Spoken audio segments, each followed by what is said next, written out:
Hello everyone, कैसे हैं आप सभी ऑफिसर्स फंक्शन के ऑफिशियल यूट्यूब चैनल में आप सभी का वेलकम है। जितने भी कैंडिडेट्स एस्पिरेंट्स हमारे साथ में कनेक्ट हो गए हैं भाई, सभी को गुड इवनिंग और आप सभी का वेलकम है। एक बार जल्दी से कंफर्म कर दीजिए, क्या आप सभी को ऑडियो वीडियो ठीक है, ऑडेबल है, विजिबल है प्रॉपरली। हम आपके साथ में डिस्कस कर रहे हैं किसके बारे में। आज मॉड्यूल डी की जो लास्ट यूनिट है उसके मैं क्वेश्चन करवा रहा हूं आपको, है ना। मॉड्यूल डी की लास्ट यूनिट, उसका नाम है other financial services provided by the banks. Banks की तरफ से जो अदर फाइनेंशियल सर्विसेज प्रोवाइड की जाती हैं उसके क्वेश्चंस हम लोग डिस्कस करने वाले हैं। रिटेल बैंकिंग वेल्थ मैनेजमेंट की this is the unit number 26, है ना। ये आपकी यूनिट नंबर 26 है। और सबसे पहला जो पेपर है, सबसे फर्स्ट पेपर आपका यही है, retail banking and wealth management का ही सबसे पहला जो पेपर है, ये पेपर आपका होने वाला है 8 जून को। 8 जून को सबसे पहला पेपर यही है आपका। और इस पेपर में आपको टारगेट बना के चलना है कि मुझे कम से कम 60 प्लस स्कोर करना है, कम से कम मुझे 60 प्लस नंबर लेकर आने हैं एग्जाम में। ऐसा आपको यहां पर टारगेट बना के चलना है। और ये टारगेट आपको अचीव करने में हेल्प करेगा यहां पर जेआईबी का महापैक 2.0। अगर आपके पास में जेएआईआईबी का महापैक 2.0 है, ठीक है, अगर आपके पास में जेआईबी का महापैक 2.0 है तो उसमें आपको बहुत हेल्प मिलने वाली है। जेआईबी का महापैक 2.0 आपको इसको फर्स्ट अटेम्प्ट सिंगल अटेम्प्ट में क्लियर करने में पूरी हेल्प करेगा।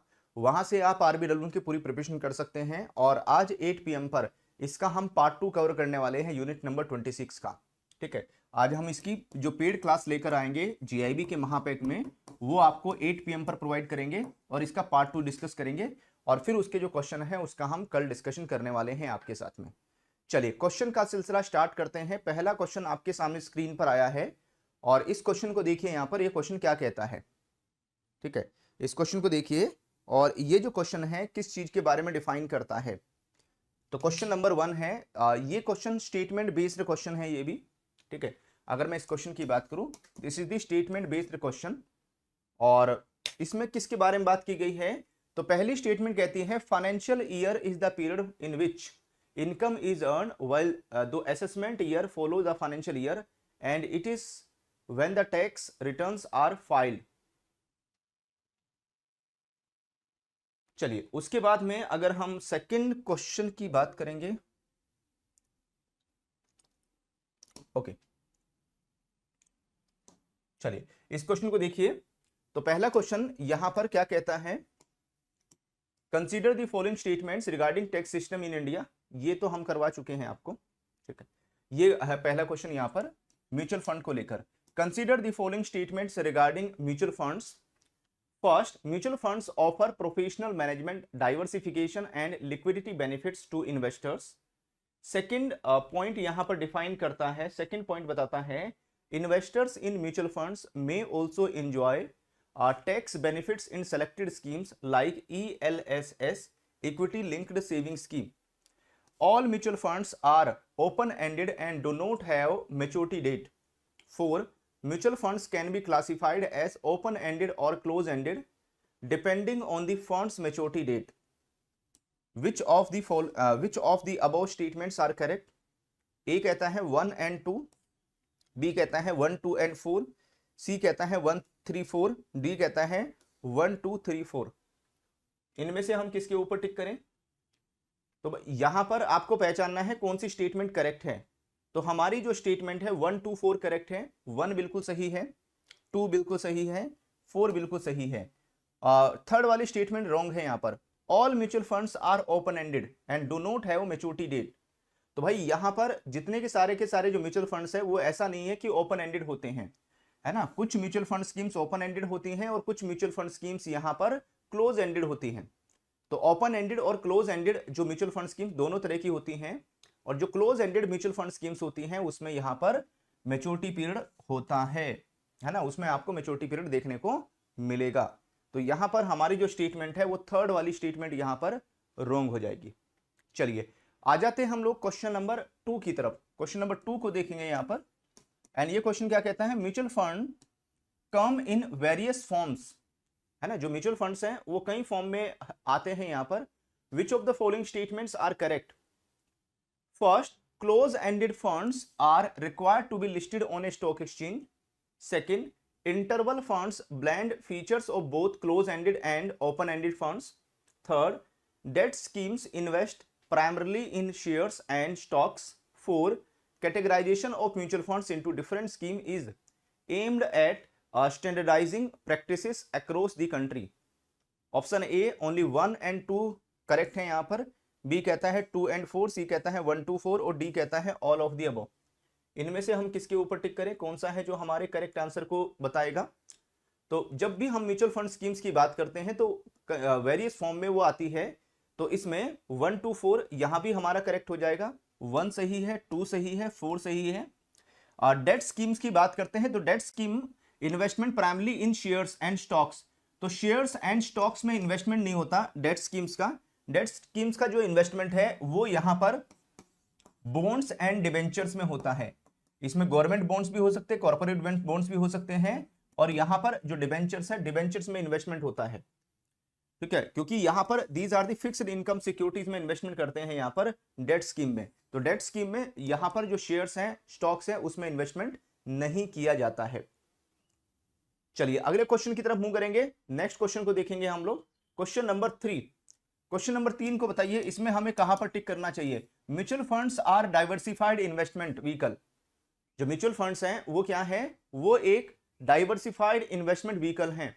विच of the following statements are correct, इनमें से क्या लगता है आपको, कौन सी जो स्टेटमेंट है वो करेक्ट हो जाएगी। First, debt schemes invest in different types of entities, B कहता है, या सेकंड कहता है सोल्यूशन ओरिएंटेड स्कीम्स में include a lock in period for up to 5 years, 5 साल तक का जो समय है वो यहां पर इसमें इंक्लूड हो जाएगा। थर्ड, म्यूचुअल फंड डिस्ट्रीब्यूशन में mutual fund distributions bye banks provide multiple revenue stream. ठीक है, मल्टीपल रेवेन्यू स्ट्रीम्स यहां पर आ जाएंगी। और वहीं पर अगर हम 4 की बात करें, जो इक्विटी स्कीम्स हैं, that is classified companies based on their market capitalisation, है ना, उनको मार्केट कैपिटलाइजेशन के बेसिस पर यहां पर क्लासिफिकेशन किया गया है। तो ऑप्शन ए 2, 3, 4, बी कहता है 1 and 2, सी कहता है 1, 2, 3, डी कहता है ऑल ऑफ दी अबव। इनमें से हम किसके ऊपर टिक करें, कौन सा है जो हमारे करेक्ट आंसर को यहां पर बताएगा। तो सारी स्टेटमेंट को ध्यान से देख लीजिए। ठीक है, जितनी सारी स्टेटमेंट हैं उनको ध्यान से देखिए और शेयर करते चलिए। तो अगर आप देखोगे जो म्यूचुअल फंड्स हैं उस डाइवर्सिफाइड इन्वेस्टमेंट व्हीकल है। डाइवर्सिफाइड इन्वेस्टमेंट व्हीकल क्या है, क्योंकि यहां पर आपको डिफरेंट डिफरेंट टाइप की म्यूचुअल फंड स्कीम्स मिल जाएगी डिफरेंट डिफरेंट पर्पस के लिए। तो हमारा जो आंसर है वो कौन सा, ठीक है, जो करेक्ट स्टेटमेंट है वो कौन सी होगी, करेक्ट स्टेटमेंट है 2, 3 और 4। फर्स्ट वाली स्टेटमेंट रॉन्ग है यहां पर। Debt scheme invest in different type of equities, equities का मतलब शेयर्स ही यहां पर। जब हम डेट स्कीम्स की बात करते हैं तो उसका जो इन्वेस्टमेंट है वो किसमें, यहां पर बॉन्ड्स में और डिबेंचर्स में इन्वेस्टमेंट होता है यहां पर। ठीक है, बॉन्ड्स में और डिबेंचर्स में इन्वेस्टमेंट होता है डेट स्कीम्स का यहां पर, ना कि इक्विटीज। इक्विटीज का मतलब तो शेयर्स ही हुआ, शेयर्स या स्टॉक्स में इन्वेस्टमेंट करना है यहां पर। सोल्यूशन ओरिएंटेड स्कीम में lock in period up to 5 year, that is correct. कल बताया था मैंने आपको, अगर आपने कल वाली जो क्लास है, कल जो हमने RBWM retail banking wealth management की जो पेड क्लास आपको प्रोवाइड की थी, ठीक है, 8 PM पर, तो ये सारे पॉइंट मैंने आपको शेयर किए थे आपके साथ में 8 PM वाली क्लास में, ये सारे पॉइंट आपको मैंने बताए थे। ओके, अगर कहां पर GIB के महापैक 2.0 में जो 8 PM पर क्लास आ रही है उसमें ये सारे पॉइंट हमने डिस्कस किए थे। ठीक है, तो वही यहां पर अप्लाई होगा। GIB के महापैक का लिंक वीडियो के डिस्क्रिप्शन में है। ओके, चलो तो आगे बढ़ते हैं हम लोग, नेक्स्ट मूव करेंगे। तो यहां पर ऑप्शन नंबर ए हमारा करेक्ट होगा। क्वेश्चन नंबर 3 के बाद आते हैं हम लोग क्वेश्चन नंबर 4 में, क्वेश्चन नंबर 4 में आएंगे। यहां पर क्वेश्चन नंबर 4 क्या कहता है, mutual funds can be distributed in different ways with several factors influencing their success, which of the following statements are correct, है ना, इनमें से कौन सी स्टेटमेंट है जो यहां पर करेक्ट होगी, कौन सी स्टेटमेंट है जो सही है। First, banks should decide on the distribution design of mutual funds based on geographical boundaries. Second, mutual fund distribution is driven by attributes such as structuring and investment objectives. Third, abolition of collection fees has led to significant reduction in distribution cost for the banks. 4, training for mutual fund sales staff is unnecessary as product knowledge is secondary to sales skills. Option A 1, 2 and 3 only, B 2 and 3 only, C 1, 2 and 4 और D कहता है all of the above. इनमें से किसके ऊपर टिक करें, कौन सा है जो हमारा करेक्ट आंसर है, ठीक है, कौन सी स्टेटमेंट है जो यहां पर बिल्कुल सही है, जो स्टेटमेंट बिल्कुल सही इंडिकेट करेगी यहां पर। तो इसमें भी इसमें हमारी 1, 2, 3 जो स्टेटमेंट है वो करेक्ट है, 1 करेक्ट है, 2 करेक्ट है और 3 करेक्ट है। यहां पर एक ही स्टेटमेंट हमारी रॉन्ग है यहां पर, और वो है 4th नंबर की स्टेटमेंट। अब 4th नंबर की जो स्टेटमेंट है वो रॉन्ग क्या है, ऐसी क्या कमी है 4th नंबर की स्टेटमेंट में? तो training of mutual fund sales staff is unnecessary. तो क्या यहां पर म्यूचुअल फंड स्टाफ को ट्रेनिंग देना अननेसेसरी है? नहीं, नेसेसरी है, बहुत जरूरी है। यहां पर जो म्यूचुअल फंड स्टाफ है ना, अगर हम किसकी बात करें, जो म्यूचुअल फंड स्टाफ है उसको ट्रेनिंग देना बहुत इंपॉर्टेंट है। यहां पर उसके पास प्रोडक्ट की नॉलेज होनी चाहिए। उसके पास में जब प्रोडक्ट की नॉलेज होगा तभी वो यहां पर क्या करेगा, उसके पास प्रोडक्ट की नॉलेज होगा तभी वो यहां पर डिलीवर कर पाएंगे। तो training for mutual fund sales staff is essential, बहुत जरूरी है यहां पर, ठीक है, क्योंकि ensure they understand the nuances of mutual funds, तो उसी के हिसाब से वो कस्टमर को इफेक्टिवली गाइड कर पाएंगे। और जब इफेक्टिवली गाइड कर पाएंगे तभी वो म्यूचुअल फंड्स जो स्कीम्स हैं उनको सेल कर पाएंगे यहां पर, तभी वो कस्टमर को बेनिफिट दे पाएंगे। चलिए आ जाते हैं हम लोग क्वेश्चन नंबर 4 के बाद क्वेश्चन नंबर 5 में। क्वेश्चन नंबर 5 को देखिए यहां पर, क्वेश्चन नंबर 5 क्या कहता है, banks engaging in mutual fund business are subject to various regulatory guidelines, which of the following statements are correct, है ना, इनमें से कौन सी जो स्टेटमेंट है वो यहां पर करेक्ट होगी, है ना। अगर हम बैंक्स की बात करते हैं, जो बैंक्स यहां पर अपने आप को म्यूचुअल फंड बिजनेस में इंगेज करते हैं यहां पर, है ना, banks engaging mutual fund business are subject to various regulatory guidelines, तो कई तरह की रेगुलेटरी गाइडलाइंस उनके ऊपर एप्लीकेबल होती है। तो उसको लेकर इनमें से कौन सी स्टेटमेंट करेक्ट है? तो फर्स्ट कहता है, अगर हम फर्स्ट की बात करें तो banks can engage in mutual fund business with risk participation through subsidiaries और ज्वाइंट वेंचर्स। सेकंड कहता है, banks must provide a disclaimer when sponsoring a mutual fund scheme. Third, banks are permitted to acquire mutual fund units from secondary market for resale to customers। and वहीं पर 4 कहता है, banks must manage customer investment separately from their own investments। here option A कहता है 1, 2 and 4 correct है, B 1, 3 and 4 correct है, C 1, 2 and 3 correct है, और D all of the above statements are correct. इसमें से कौन सी स्टेटमेंट है जो आपको लगता है यहां पर बिल्कुल सही है? तो इसमें हमारी जो स्टेटमेंट है, एक तो 1 सही है, एक हमारे 2 नंबर की स्टेटमेंट सही है, और एक हमारी 4 नंबर की स्टेटमेंट सही है। जो स्टेटमेंट रॉन्ग है वो हमारी कौन सी, थर्ड वाली, banks are permitted to acquire mutual fund units from the secondary market for resale to customer. तो यहां पर सेकेंडरी मार्केट से एक्वायर करना, बैंक्स आर नॉट अलाउड, है ना, यहां पर क्या आएगा, banks are not permitted, banks are not allowed, यहां पर नोट आएगा यहां पर, ठीक है। सेकेंडरी मार्केट से म्यूचुअल फंड यूनिट्स को बैंक्स यहां पर एक्वायर नहीं कर सकते, बैंक को यहां पर मना करके रखा जाता है, ठीक है, कि आप यहां पर मार्केट से जाकर म्यूचुअल फंड यूनिट्स को परचेज कीजिए और फिर उसके बाद में कस्टमर को रीसेल कर दिया, है ना, इट इज नॉट अलाउड, ये यहां पर बैंक्स को अलाउ नहीं है, ठीक है। तो इसमें हमारा जो आंसर है वो कौन सा होगा, इसमें हम ए के ऊपर टिक करेंगे, ए हमारा करेक्ट आंसर होगा इस क्वेश्चन को लेकर। तो ये हैं कुछ 5 वेरी इंपॉर्टेंट क्वेश्चंस जो आज हमने डिस्कस किए हैं, कुछ 5 वेरी इंपॉर्टेंट क्वेश्चंस। सभी क्वेश्चंस को अटेम्प्ट करके आपने कितना स्कोर किया है जल्दी से आप मेरे साथ में शेयर कर दीजिए। और एग्जाम में अगर आप अच्छा स्कोर करना चाहते हैं, एग्जाम में अगर आप 60+ मार्क्स लेकर आना चाहते हैं, तो ठीक है, 60+ मार्क्स लेकर आना चाहते हैं एग्जाम में, तो फोकस कीजिए किसके ऊपर, कॉन्सेप्ट इज क्लियरिटी के ऊपर। Concept is power, concept clarity बहुत इंपॉर्टेंट है, कॉन्सेप्ट क्लियरिटी बहुत जरूरी है यहां पर एग्जाम को पास करने के लिए, ठीक है। एग्जाम को अगर आप क्लियर करना चाहते हैं, कॉन्सेप्ट क्लियरिटी के ऊपर बहुत ध्यान दें।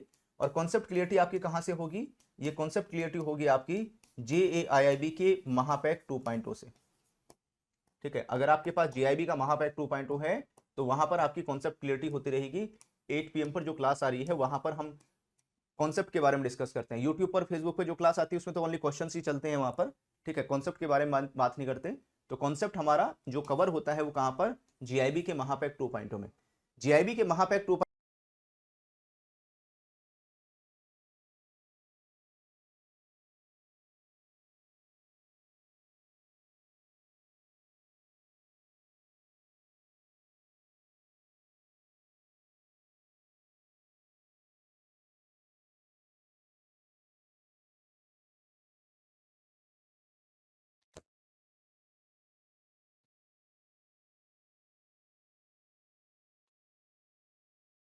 हेलो एवरीवन, कैसे हैं आप सभी। ऑफिसर्स अडल्ट फोर्सन के ऑफिशियल यूट्यूब चैनल में आप सभी का वेलकम है। जितने भी कैंडिडेट्स एस्पायरेंट्स हमारे साथ में कनेक्ट हो गए हैं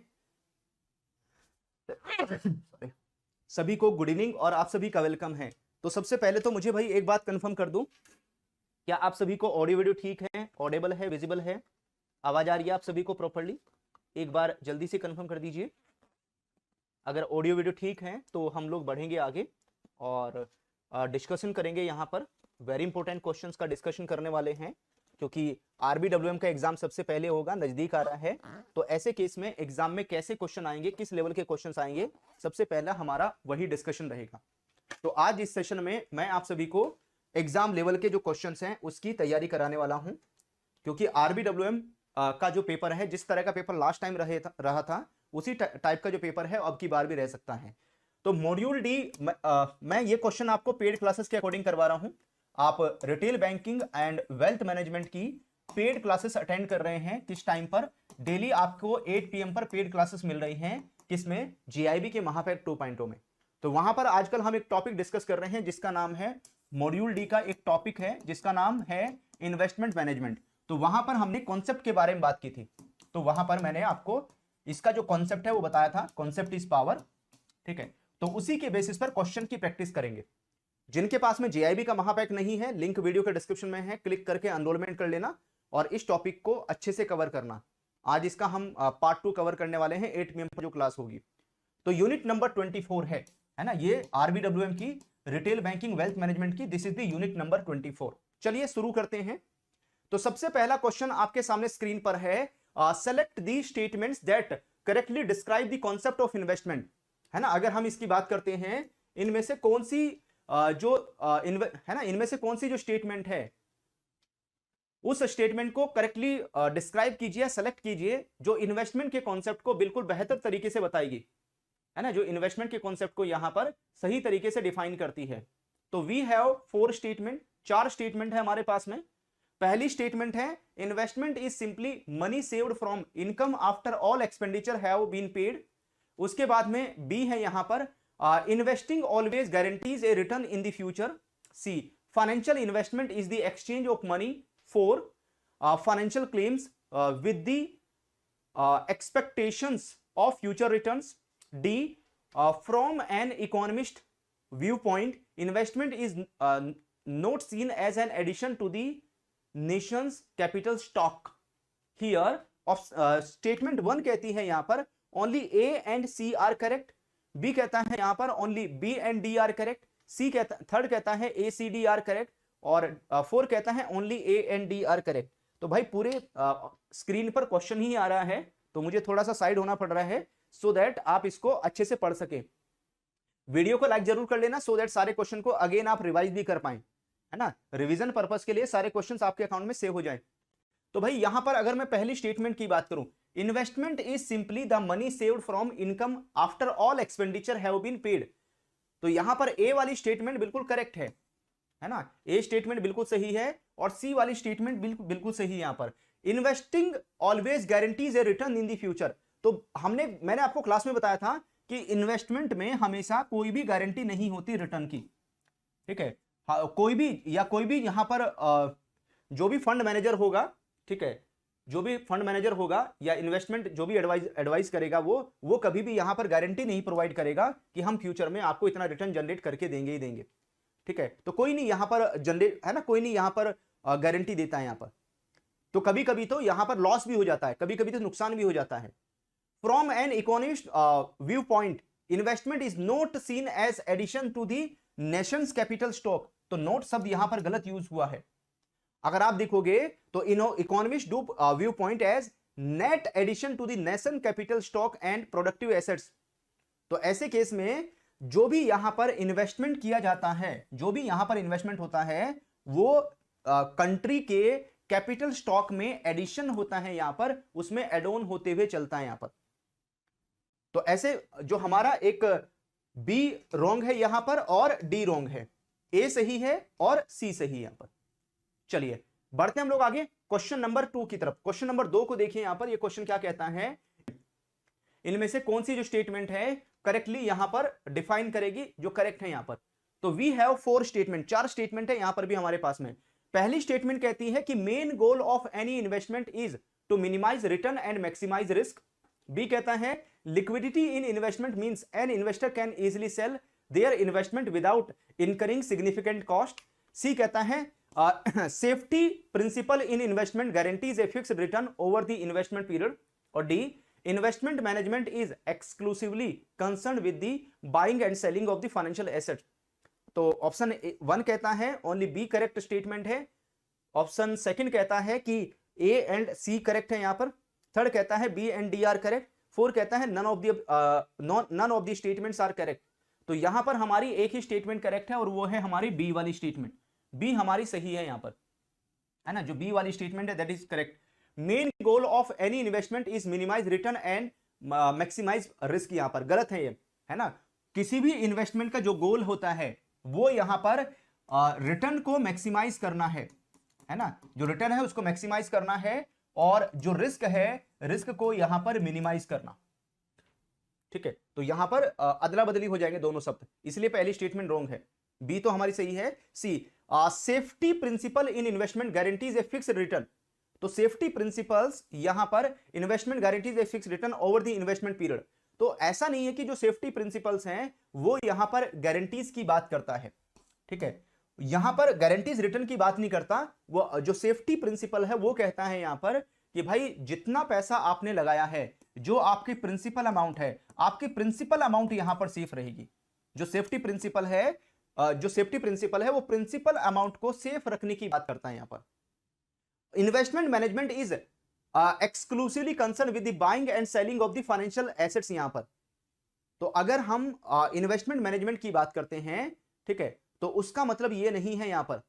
इसका मतलब है यहां पर कि जो इन्वेस्टमेंट मैनेजमेंट है वो यहां पर ट्रेडिंग से ज्यादा किसकी बात करता है, यहां पर ट्रेडिंग से ज्यादा devising strategy of the portfolio बनाने की बात करता है यहां पर, है ना। Banking, budgeting, tax services, other duties, बहुत सारी चीजें आती हैं यहां पर, है ना। ट्रेडिंग करना ही जो हम बात कर रहे हैं, बाइंग और सेलिंग करना क्या कहलाता है, ट्रेडिंग करना। ट्रेडिंग करना is not investment management. Investment management में बहुत सारी चीजें आती हैं, ट्रेडिंग भी उसका पार्ट होता है ना, क्योंकि जब हम बाई करेंगे सेल करेंगे, ठीक है, तो वो भी आएगा। लेकिन बैंक में एफडी करना, आरडी करना, बजटिंग करना, यहां पर टैक्स प्लानिंग करना, ठीक है, और कई तरह की जो सर्विसेज यहां पर प्रोवाइड करना, है ना, एडवाइजरी सर्विसेज देना, तो वो सब इसमें आएगा यहां पर। ठीक है, तो एक्सक्लूसिवली जो शब्द है वो गलत यूज हुआ है यहां पर।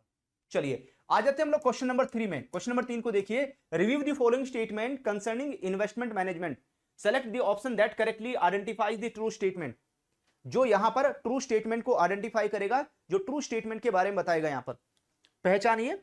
Review the following statement concerning investment management, and जो स्टेटमेंट है चारों स्टेटमेंट में से फाइंड आउट कीजिए। पहले स्टेटमेंट है investment management solely focuses on buying and selling of the stocks. B clients of the investment managers are exclusively institutional investors, है ना, like pension funds, insurance companies. C investment management services include asset allocation, analysis of financial statement, implementation portfolio strategies. D investment managers are compensated only through a fixed management fee that is same across all the clients. इनमें से हम कहां पर टिक करें, कौन सा है? तो फर्स्ट कहता है A and B are correct, second कहता है सी करेक्ट है, ए बी डी करेक्ट है, या B and D are correct. इनमें से किसके ऊपर टिक किया जाए? तो भाई यहां पर अगर हम करेक्ट आंसर की बात करते हैं तो वो कौन सा होगा, पहचानिए और मेरे साथ में शेयर करते हुए चलिए यहां पर। तो इसमें हम लोग टिक कर देंगे सी वाली जो स्टेटमेंट है हमारी करेक्ट है। सी वाली स्टेटमेंट बिल्कुल सही है। इन्वेस्टमेंट मैनेजमेंट सर्विसेज में asset allocation, analysis of financial statement और इंप्लीमेंटेशन ऑफ पोर्टफोलियो स्ट्रेटजीज, ये बिल्कुल करेक्ट है, बिल्कुल सही है। पहली स्टेटमेंट रॉन्ग क्यों है? Investment management solely focus on buying and selling of the stock. अभी हम बात कर रहे थे सोनली फोकस ट्रेडिंग के ऊपर, ओनली फोकस नहीं रहता यहां पर इन्वेस्टमेंट मैनेजमेंट का। तो इन्वेस्टमेंट मैनेजमेंट का not just buying and selling the stock, है ना, यहां पर financial planning, coordinating the assets, है ना, पोर्टफोलियोज क्रिएट करना, यहां पर रिटायरमेंट प्लानिंग करना, वो सब चीजें आ जाएगी इसमें, ठीक है। उसके बाद में बी वाली statement, clients of the investment manager are exclusively institutional investors like pension funds and insurance companies. तो client of the investment managers, यहां पर कोई इंस्टीट्यूशनल इन्वेस्टर भी हो सकता है और कोई इंडिविजुअल भी हो सकता है यहां पर, है ना। जो एक्सक्लूसिवली इंस्टीट्यूशनल की बात कर रहा है तो गलत है यहां पर, तो वो either individual either institutional investors, दोनों में से कोई सा भी हो सकता है यहां पर। उसके बाद में investment manager are compensated only through a fixed management fee that is the same across all the clients. तो भाई यहां पर जो भी इन्वेस्टमेंट मैनेजर्स होते हैं उन्हें ओनली फिक्स्ड मैनेजमेंट फीस ही नहीं मिलती उनको यहां पर, ठीक है, ओनली शब्द गलत यूज हुआ है यहां पर।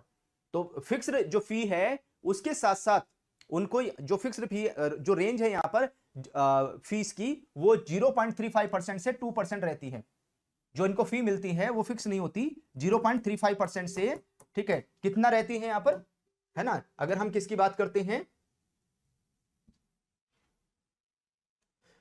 जो 0.35% से 2% यहां पर रहती है, ठीक है। तो ये रेंज करेगा यहां पर, है ना, it will be range on 0.35% से 2% की जो रेंज है उसमें रहेगा यहां पर, इस रेंज में आ जाएगा। और इसके साथ साथ जो भी यहां पर रिटर्न जनरेट होगा पोर्टफोलियो के ऊपर, जो भी यहां पर रिटर्न जनरेट होगा, ठीक है, पोर्टफोलियो के ऊपर जितना भी रिटर्न जनरेट होगा उसका भी एक सर्टेन जो परसेंटेज है वो यहां पर मिलता है। चलिए आ जाते हैं हम लोग क्वेश्चन नंबर 3 के बाद में क्वेश्चन नंबर 4 में आते हैं। क्वेश्चन नंबर 4 को देखिए, क्वेश्चन नंबर 4 क्या कहता है यहां पर, इसको ध्यान से पढ़िए। क्वेश्चन नंबर 4 कहता है कि consider the following statement pertaining to the steps in the investment management and identify the correct statement. Correct statement बताइए यहां पर भी हमारे पास 4 स्टेटमेंट है। स्टेटमेंट 1 कहती है the only goal of investment management is to maximise return, risk and liquidity are not consider. B, in the analysis of security, investors should focus exclusively on overpriced securities as they have highest potential for growth.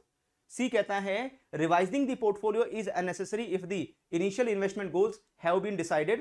And D कहता है a well diversified portfolio is less risky than holding a single security. First statement कहती है only A is correct. Second कहता है only D is correct. Third कहता है A and B are correct. 4 कहता है C and D are correct. इनमें से किसके ऊपर टिक किया जाए, तो यहां पर हमारी जो डी वाली स्टेटमेंट है वो करेक्ट है यहां पर, है ना। अगर हम किसकी बात करते हैं तो सेकंड वाला जो ऑप्शन है वो हमारा करेक्ट हो जाएगा, यहां पर सेकंड वाला स्टेटमेंट सही है।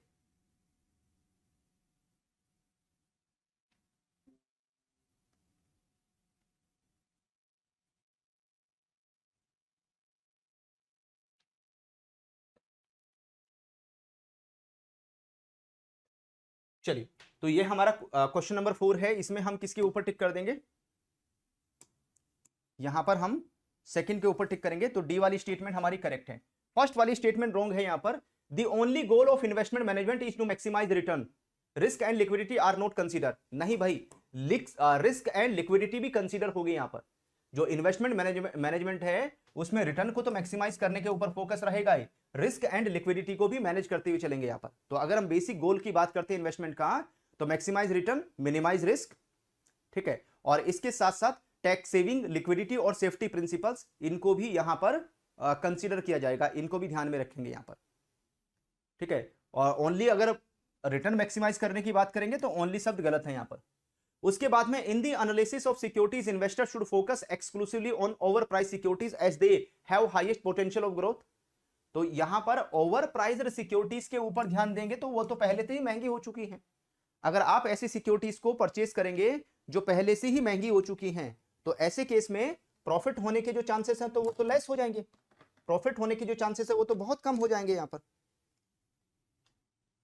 है ना। अगर हम प्रॉफिट के चांसेस की बात करते हैं तो प्रॉफिट के जो चांसेस हैं वो तो बहुत कम हो जाएंगे यहां पर। तो ऐसे केस में ओनली हम यहां पर किसके ऊपर फोकस करें, ओनली यहां पर प्रॉफिट बनाने के ऊपर फोकस करेंगे तो इट इज रॉन्ग यहां पर, है ना, ये गलत है। चलिए आगे बढ़ते हैं, नेक्स्ट मूव करेंगे। तो ऐसे केस में जब भी हम बात करेंगे analysis of securities should consider both buy करें, बाय लो और सेल हाई। तो सीधा सा फंडा है मार्केट का कि यहां पर कम रेट पर खरीदो और ज्यादा रेट पर बेच दो, यहां पर बिल्कुल सिंपल फंडा है। तो रिवाइजिंग है ना, ठीक है। तो यहां पर ये गलत है कि ओवर प्राइस सिक्योरिटीज के ऊपर ही एक्सक्लूसिवली फोकस करेंगे, यहां पर it is wrong. C revising the portfolio is unnecessary, unnecessary this is wrong, गलत है। यहां पर पोर्टफोलियो को रिवाइज करना भी जरूरी है। Portfolio revision depends on the result appraisal. जब भी हम यहां पर क्या करेंगे, अपने पोर्टफोलियो को रिव्यू करेंगे, देखेंगे कि क्या उसके ऊपर रिटर्न जनरेट हो पा रहा है, नहीं हो पा रहा है, तो उसमें यहां पर काम आएगा। Revising the portfolio is necessary if the initial investment goal have been decided. यहां पर तो हमारे गोल के हिसाब से हमारा पोर्टफोलियो यहां पर परफॉर्म करें। यह था क्वेश्चन नंबर 4। चलो आज का लास्ट क्वेश्चन देख लेते हैं। लास्ट क्वेश्चन आपके सामने स्क्रीन पर है। यह क्या कहता है, analyse the following statement about investment banking and its roles. तो इन्वेस्टमेंट बैंकिंग को देखिए क्या है यहां पर। आज हम इन्वेस्टमेंट बैंकिंग के ऊपर काफी फोकस करने वाले हैं। आज मैं क्लास में इन्वेस्टमेंट बैंकिंग के बारे में बताने वाला हूं, ठीक है। आज हम इन्वेस्टमेंट बैंकिंग के बारे में डिस्कशन करेंगे, बात करेंगे उसको लेकर। तो ऑप्शन ए कहता है investment banking only deals with the merger and acquisition, not only creation of capital for other entities. Underwriting is not part of the investment banking service. Investment banking include assisting in the negotiation and structuring of a merger acquisition. Investment banks do not provide advisory services for companies considering public offering. तो ABCD में से कौन सा टिक करेंगे, किसके ऊपर टिक करेंगे हम लोग, कौन सा है जो हमारे करेक्ट आंसर को इंडिकेट करेगा। ये सारे क्वेश्चन वही हैं जो जैसे क्वेश्चन एग्जाम में आते हैं। हम सारे क्वेश्चन वैसे ही लेकर आए हैं आपके लिए जिस टाइप के क्वेश्चन एग्जाम में पूछे जाते हैं यहां पर। तो इसमें ओनली सी स्टेटमेंट हमारी करेक्ट है। Investment banking only deal merger and acquisition, only शब्द गलत यूज हुआ है यहां पर। मर्जर एंड एक्विजिशन में तो डील करते हैं यहां पर, ठीक है। Creation of capital for the other entities, इसमें भी डील करते हैं, तो नोट शब्द नहीं आएगा यहां पर। Underwriting note the part of investment banking, underwriting भी इसका पार्ट आता है। जब भी कंपनीज अपना आईपीओ लेकर आएंगी, जब भी कोई कंपनी अपना एफपीओ लेकर आएगी, जब भी कोई कंपनी अपने शेयर्स को इश्यू करके फंडरेज करेगी यहां पर, तो ये जो इन्वेस्टमेंट बैंकिंग बैंकर्स हैं ये उसको हेल्प करते हैं यहां पर फंडरेज करने में, ठीक है। तो दिस इज ऑल्सो रॉन्ग। उसके बाद में investment banking include assisting the negotiation and structuring of A merger and acquisition यहां पर, तो दैट इज करेक्ट, ये तो सही है यहां पर। चौथा क्यों गलत है, फोर्थ वाली statement, investment bank do not provide advisory services, it is wrong. जो इन्वेस्टमेंट बैंक है वो एडवाइजरी सर्विसेज भी प्रोवाइड करते हैं यहां पर कंपनीज को। जो भी यहां पर कंपनी अपना शेयर्स पब्लिकली इशू कर रही, जो कंपनी आईपीओ वगैरह लेकर आ रही है, उनको एडवाइजरी सर्विसेज भी देते हैं। और आज इसके बारे में हम डिटेल में डिस्कस करने वाले हैं। आज जो RBWM retail banking and wealth management की को लेकर और पीएमएस के बारे में, विल राइटिंग को लेकर, है ना, हमने बात कर ली थी यहाँ पर, और हम आ गए थे यहाँ पर प्राइवेट बैंकिंग तक। तो आज हम लोग डिस्कस करेंगे प्राइवेट बैंकिंग को लेकर, प्राइवेट बैंकिंग क्या होती है। तो सबसे पहले अगर हम प्राइवेट बैंकिंग की बात करते हैं तो प्राइवेट बैंकिंग क्या होगी। इस मॉड्यूल से लास्ट टाइम बहुत सारे क्वेश्चन पूछे गए थे, है ना। एक शिफ्ट एक्चुअल में क्या होता है ना, वो कभी कभी कोई शिफ्ट ऐसी होती है जिसमें किसी मॉड्यूल के बहुत सारे क्वेश्चन आ जाते हैं। तो एक शिफ्ट में बहुत सारे जो एस्पिरेंट्स हैं आकर ये बोल रहे थे कि जो मॉड्यूल डी है उसमें ऐसा लग रहा था पेपर में सारे क्वेश्चन यहाँ पर वेल्थ मैनेजमेंट के ही हैं, है ना, पोर्टफोलियो मैनेजमेंट, वेल्थ मैनेजमेंट, ऐसे ही सारे क्वेश्चन देखने को मिल रहे थे। तो वैसे तो इसका जो वेटेज है मॉड्यूल डी का 20 से 25 नंबर का रहता है, 20 to 25 मार्क्स का रहता है, ठीक है। लेकिन यहाँ पर कभी कभी किसी शिफ्ट में किसी मॉड्यूल से ज़्यादा क्वेश्चन भी आ जाते हैं। लेकिन अगर मैं स्टैंडर्डाइजेशन की बात करूँ, स्टैंडर्डाइज है 20 से 25 नंबर।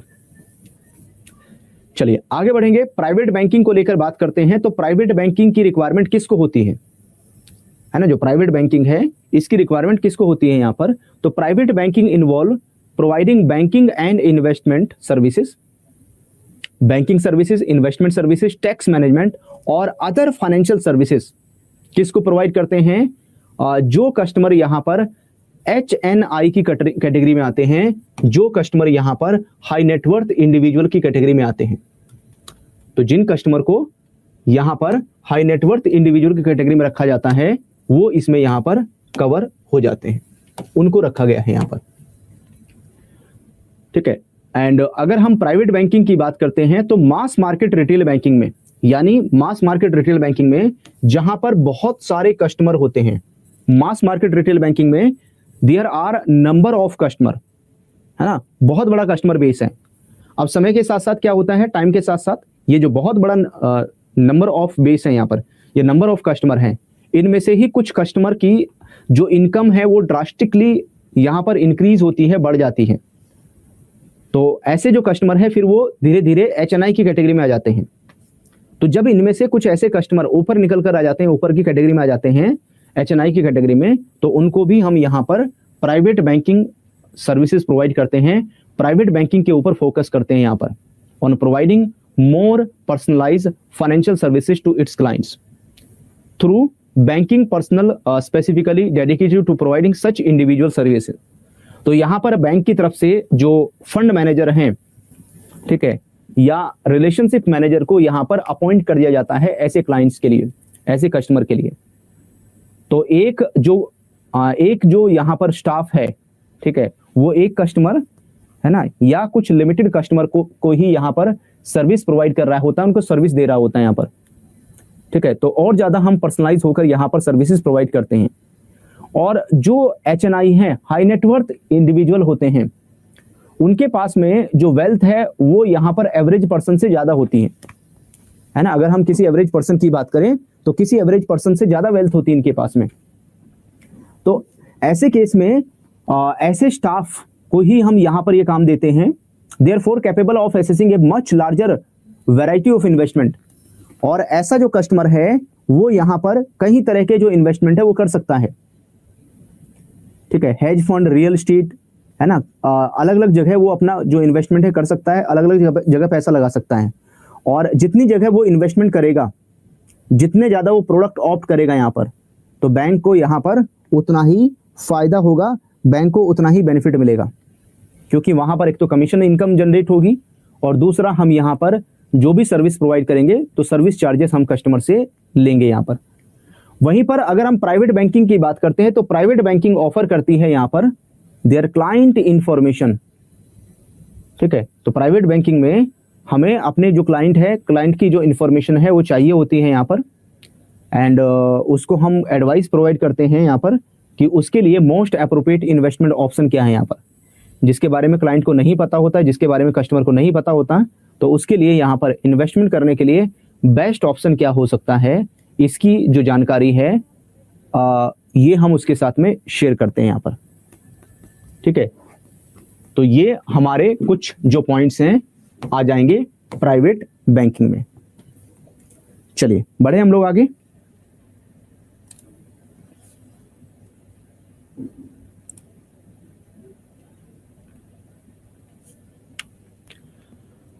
हेज फंड होते हैं जहां बैलेंसिंग करते हैं यहाँ पर, है ना। हेज फंड क्या होते हैं, जो बैलेंसिंग करते हैं कि भाई अगर हम यहाँ पर कुछ पैसा हम लगा लेते हैं कहां पर, इक्विटी में,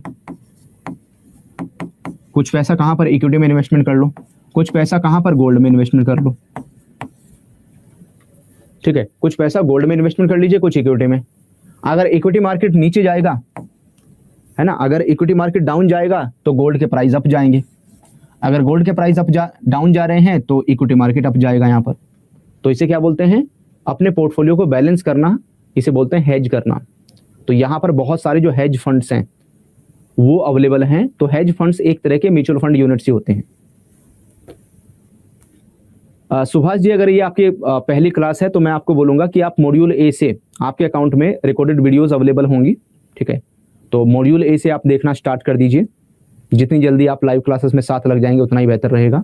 तो मॉड्यूल ए, मॉड्यूल बी और मॉड्यूल सी, है ना, वो सारी क्लासेस पहले जल्दी जल्दी देख लो, फिर उसके बाद में मॉड्यूल डी की क्लासेस आकर देखिए, तब आपको बातें समझ में आएंगी बहुत सारी। जैसे अभी हम बात कर रहे हैं मास मार्केट रिटेल बैंकिंग, तो मास मार्केट रिटेल बैंकिंग के बारे में मैंने मॉड्यूल ए में बताया था।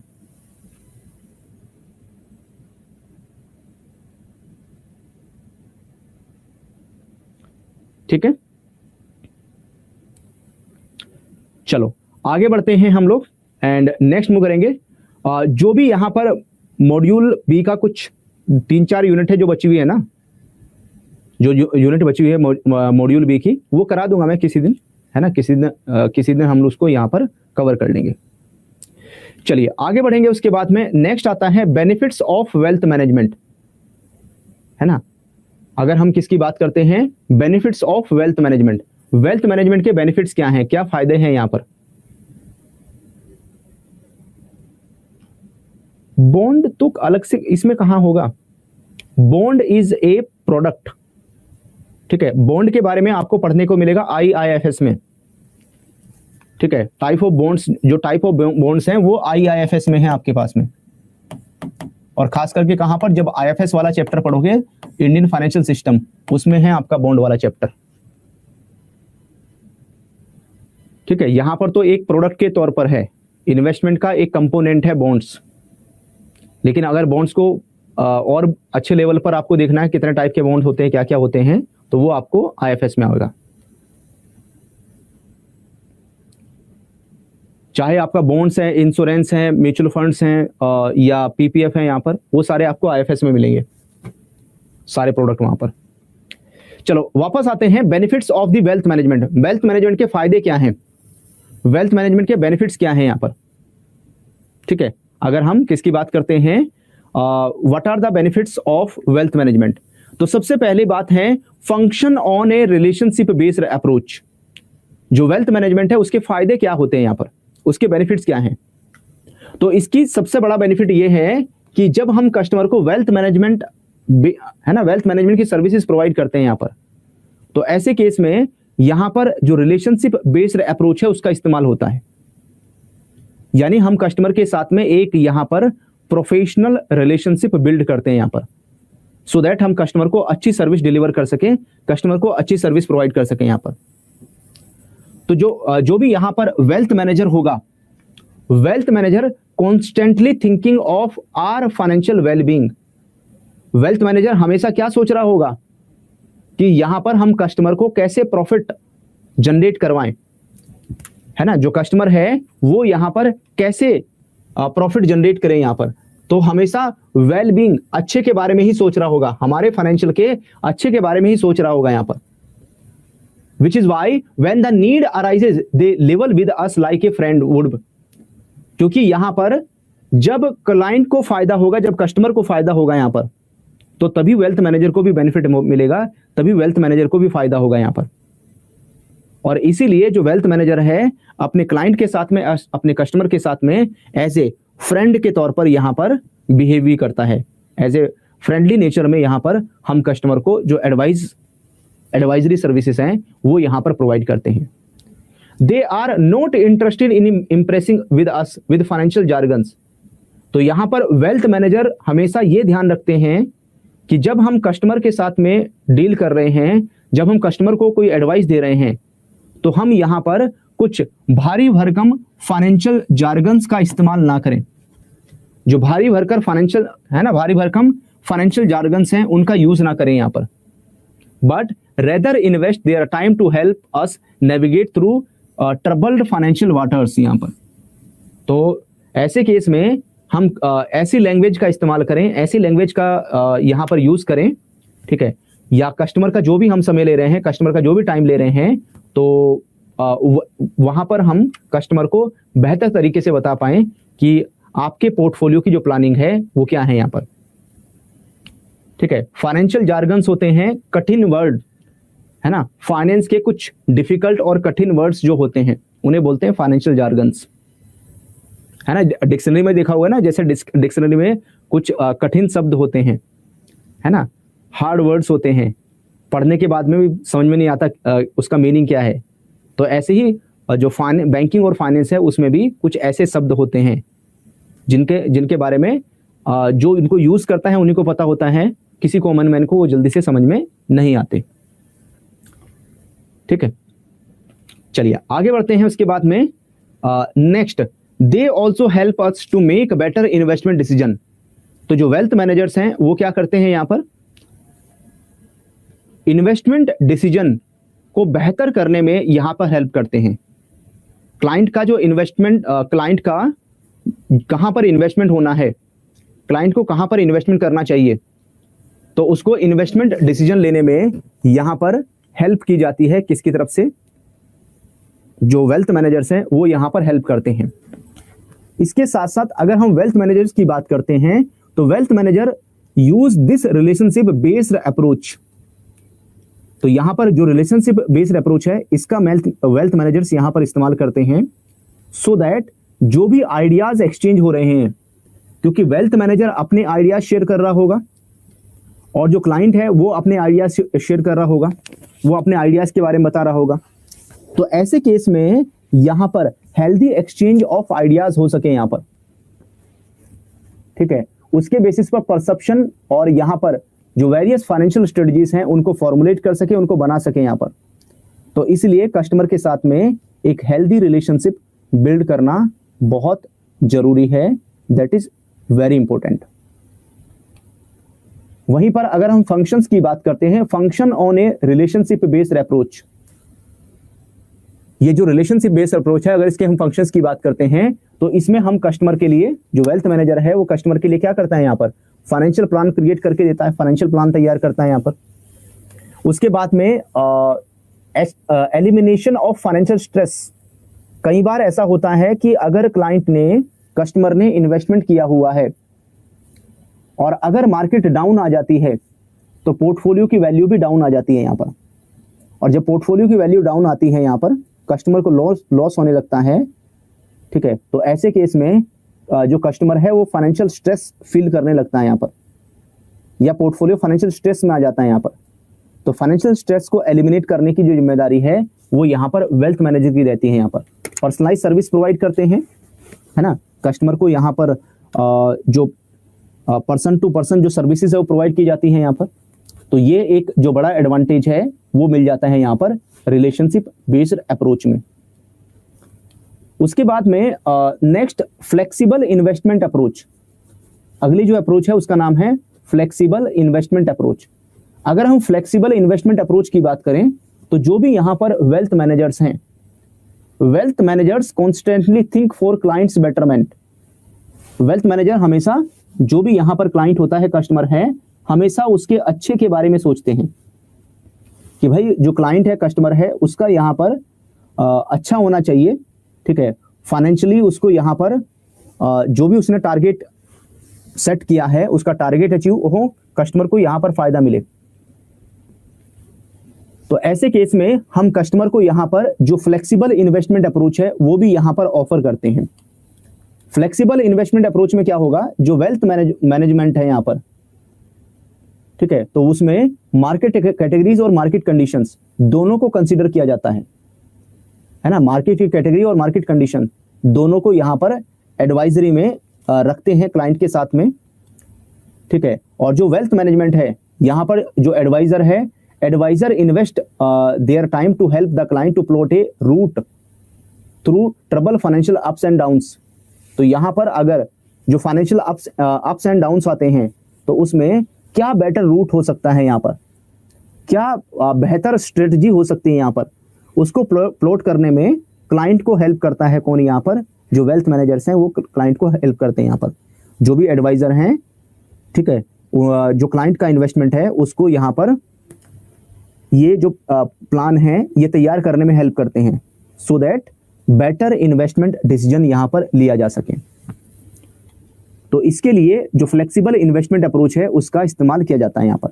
तो इसमें प्लान ए प्लान बी ऐसे करके तैयार होते हैं कि भाई प्लान ए चला तो ठीक, प्लान ए नहीं चला तो प्लान बी में स्विच कर जाएंगे यहाँ पर। वेल्थ मैनेजमेंट की इंपोर्टेंस में नेक्स्ट है ना, वेल्थ मैनेजमेंट की इंपोर्टेंस क्यों है यहाँ पर, है ना, इंपोर्टेंस ऑफ वेल्थ मैनेजमेंट। तो wealth management is the process of managing persons financial resources. कोई भी जो पर्सन है, कोई भी व्यक्ति है, क्लाइंट है, उसकी जो भी यहाँ पर फाइनेंशियल रिसोर्सेस हैं, ठीक है, जो भी यहाँ पर फाइनेंशियल रिसोर्सेस हैं उनको यहाँ पर मैनेज करने का प्रोसेस है, process of managing a person financial resources यहाँ पर, दैट इज वेल्थ मैनेजमेंट। अगर उसमें बात करें which includes investment, portfolio management, financial planning, tax planning, estate planning, ये सब इसका पार्ट आ जाते हैं यहाँ पर।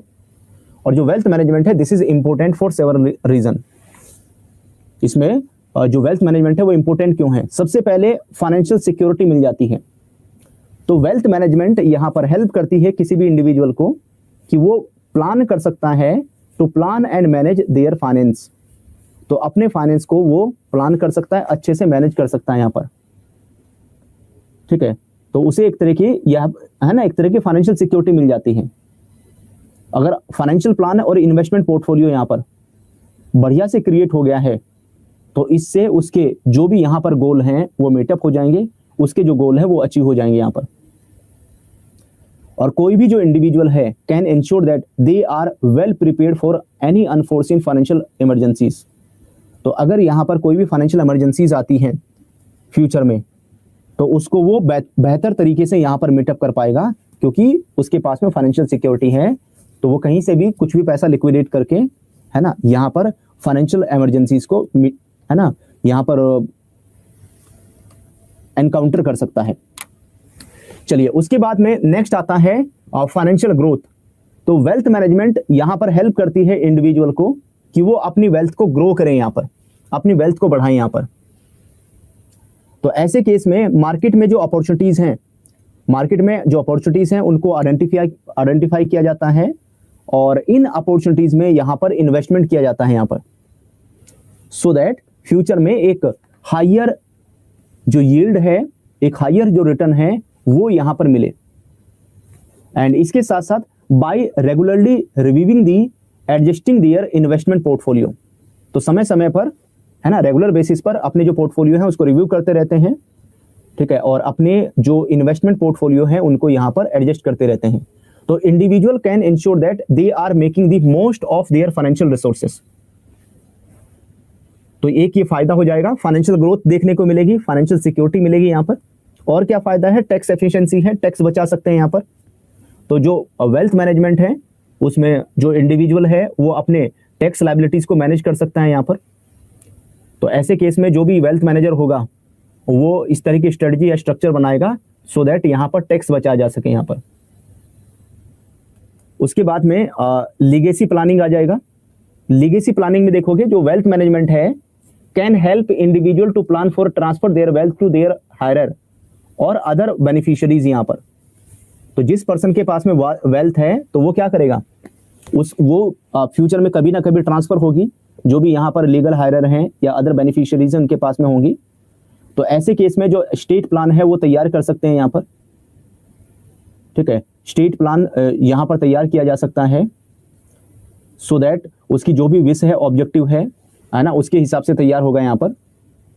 और कोई भी जो इंडिविजुअल है वो यहाँ पर ये इंश्योर करेगा कि उसकी जो वेल्थ है उसकी विशेष के हिसाब से, उसकी मर्जी के हिसाब से यहाँ पर डिस्ट्रीब्यूट हो। तो इसके लिए क्या लिखी जाती है? इसके लिए विल राइटिंग या वसीयत लिखने का काम होता है।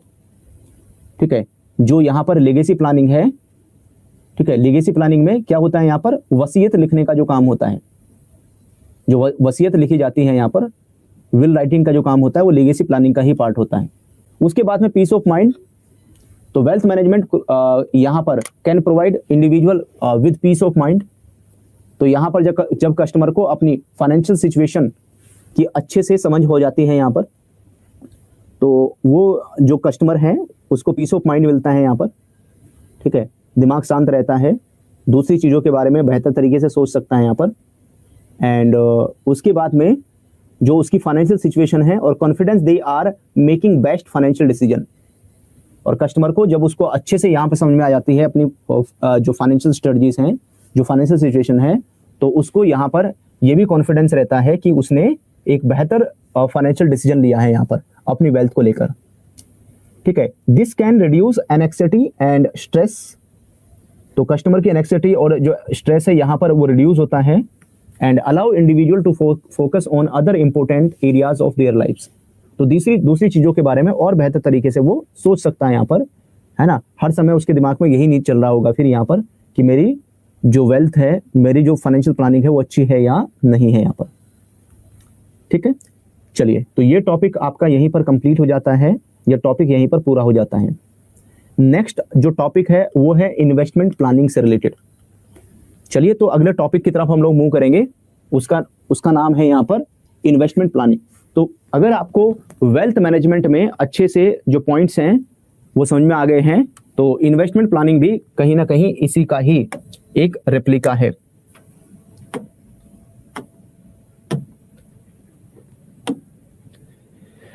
चलिए अगर हम यूनिट नंबर 24 की बात करें, जो यहाँ पर यूनिट नंबर 24 है, दैट इज इन्वेस्टमेंट मैनेजमेंट।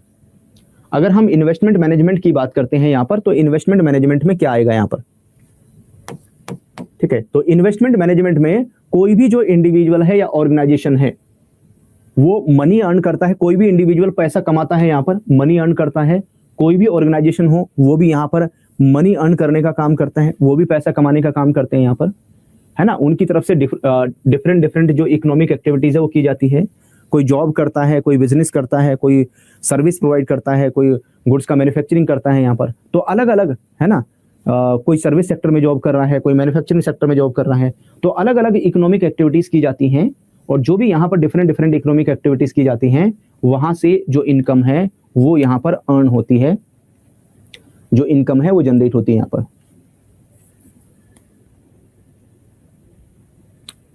नहीं, वेल्थ मैनेजर को हमेशा ये बोला जाता है कि आप कभी भी अपने क्लाइंट को, अपने कस्टमर को ऐसी कोई गारंटी प्रोवाइड नहीं करेंगे, है ना। अपने क्लाइंट को, कस्टमर को ऐसी कोई भी गारंटी नहीं देंगे कि हम आपको आपके पोर्टफोलियो पर इतना रिटर्न जनरेट करके देंगे, कि आपको आपके पोर्टफोलियो के ऊपर इतना रिटर्न जनरेट होगा, इतना रिटर्न मिलेगा। ऐसा हम कस्टमर को कभी भी यहाँ पर ऐसी कोई गारंटी, है ना, ऐसी कोई श्योरिटी नहीं देते यहाँ पर। जो भी फायदा हो रहा है, जो भी लॉस हो रहा है, वो कस्टमर का है। ठीक है, इन्वेस्टमेंट करने से पहले कस्टमर को सारी बातें जो हैं वो बता दी जाती हैं यहाँ पर, सारी सिचुएशन उसको बता दी जाती है। चलिए आगे बढ़ते हैं। तो अगर हम इन्वेस्टमेंट की बात करते हैं तो कस्टमर क्या करता है? Spend it for satisfying our wants. तो कस्टमर यहां पर क्या करता है? कस्टमर की जो भी नीड्स होती हैं, कस्टमर की जो नीड्स होती है, वांट्स होती हैं, जो भी उसने पैसा अर्न किया है उसके ऊपर यहां पर उसको खर्च करता है। कई बार आपने देखा होगा, कई बार ऐसा होता है कि जो इनकम है किसी व्यक्ति की वो उसके एक्सपेंडिचर से ज्यादा होती है ना। कोई पर्सन है, कोई व्यक्ति है, उसके जो भी यहाँ पर एक्सपेंसेस हैं उससे ज्यादा इनकम जनरेट हो जाती है, उससे ज्यादा इनकम है। तो जो यहाँ पर एक्सेस इनकम है, या जिसको बोलते हैं सरप्लस इनकम, तो सरप्लस इनकम का क्या किया जाए यहाँ पर? ठीक है, तो जो सरप्लस इनकम है उसका क्या करें यहाँ पर? तो ऐसे केस में सरप्लस इनकम को बहुत सारे जो लोग हैं वो क्या करते हैं? यहाँ पर सेविंग करते हैं। ठीक है, वो क्या करते हैं? सेविंग करते हैं। बैंक में अपने सेविंग अकाउंट में पैसा रख लेंगे, एफडी में, आरडी में डाल देंगे यहाँ पर। तो बहुत सारे जो लोग हैं वो सेविंग्स करते हैं यहाँ पर। And when income is more than consumption, people incline to save. तो यहाँ पर जो सरप्लस मनी है, ठीक है, तो सरप्लस मनी को लोग यहाँ पर बचाना चाहते हैं, सेव करना चाहते हैं यहाँ पर। ठीक है, तो ऐसे केस में अगर हम इन्वेस्टमेंट की बात करते हैं, कुछ लोग ऐसे होते हैं जो अपने प्रेजेंट कंजम्पशन को सेक्रीफाइस करते हैं यहाँ पर। बहुत सारे लोगों को आप देखेंगे, ठीक है, वो क्या करते हैं? अपने जो एक्सपेंसेस हैं उसको एक मिनिमम लेवल पर लेकर आ जाते हैं। खर्चा बहुत कम करते हैं, ना के बराबर खर्चा करते हैं यहाँ पर।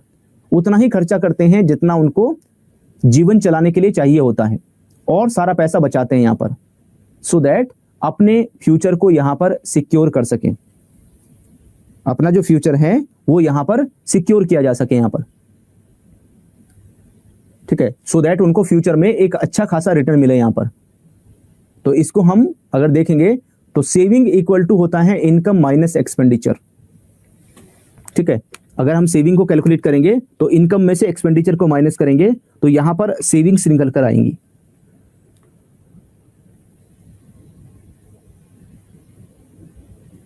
कई बार आप देखोगे, ऐसा भी देखने को मिलेगा कि इनकम कम है, एक्सपेंडिचर ज्यादा है यहाँ पर, है ना। जो अगर हम मिडिल क्लास की बात करते हैं, लोअर क्लास की बात करते हैं, तो वहां पर ऐसी सिचुएशन नंबर ऑफ टाइम्स आती है।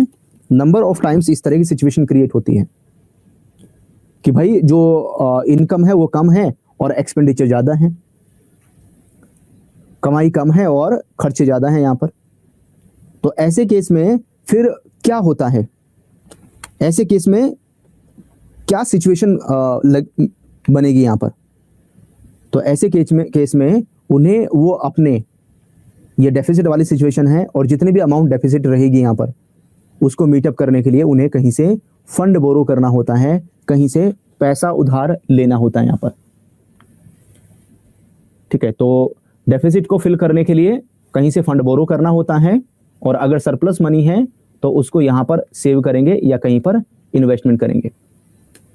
अगर हम इन्वेस्टमेंट के एलिमेंट्स की बात करेंगे तो इन्वेस्टमेंट के जो एलिमेंट्स है उसमें पहला है रिटर्न। जब भी हम इन्वेस्टमेंट करते हैं तो हम देखते हैं कि हमारे इन्वेस्टमेंट के ऊपर हमें कितना रिटर्न मिल रहा है यहां पर। तो जो टाइप, अगर हम प्राइम ऑब्जेक्टिव की बात करते हैं किसी भी टाइप ऑफ इन्वेस्टमेंट की, तो उसमें आता है रिटर्न। जैसे कोई किसी कस्टमर ने अगर अपना